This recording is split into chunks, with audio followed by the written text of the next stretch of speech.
जिस चंपारण की भूमि से देश के किसानों की आजादी की लड़ाई की शुरुआत होती है और ब्रिटिश हुकूमत को भारत से बाहर किया जाता है, उसी चंपारण की धरती पर पिपरा कोठी में जो वर्तमान जो सरकार है, जिस लोकतांत्रिक तरीके से चुनी जो सरकार है, जमीन किसानों का छीनने का कोशिश लगातार कर रही है।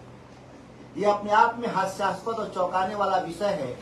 जिस जमीन की जमाबंदी 96 साल पहले अंग्रेजी हुकूमत के जमाने में गरीब किसानों को मिला हुआ था, उसको एक अवैध फैसले के जरिए उसको रद्द करने का जमाबंदी का कोशिश किया जा रहा था।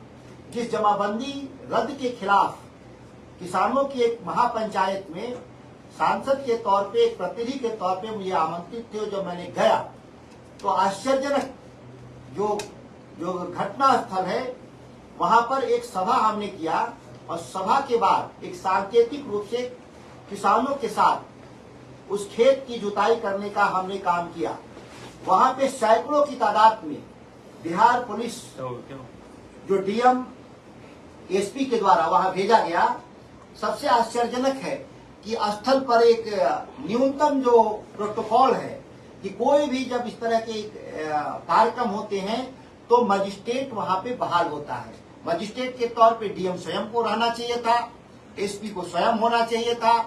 अगर वो नहीं गए तो अपने प्रतिनिधि के तौर पे सिविल एसडीओ को भेजना चाहिए था या अंचलाधिकारी को भेजना चाहिए था, जो भी।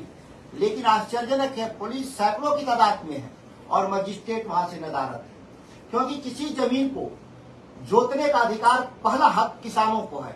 किस अधिकार के जरिए सरकार की पुलिस वहां पे जमीन पर ठेकेदार और भूमाफिया, सीधे वहां मैं आरोप लगा रहा हूं आज, वहां के सबसे बड़े भूमाफिया वहां के सांसद राधा मोहन सिंह, जिनके नेतृत्व में ये सारी जो कुकृत और कार्रवाई का प्रयास किया जा रहा था।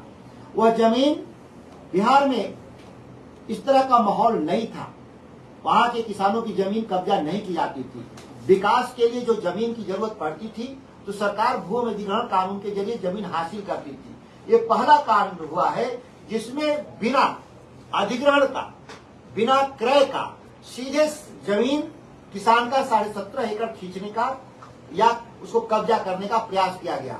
आधार बनाया गया कि वहां एक हम कृत्रिम वाटरफॉल बनाएंगे। सवाल पैदा होता है कि जिस शहर में 400 एकड़ का एक झील हो, मोती झील, उसी मोती झील के नाम पे मोतिहारी का नाम पड़ता है और देश में किसी शहर के भीतर उससे खूबसूरत झील है ही नहीं भारत के भीतर। उसके बाद भी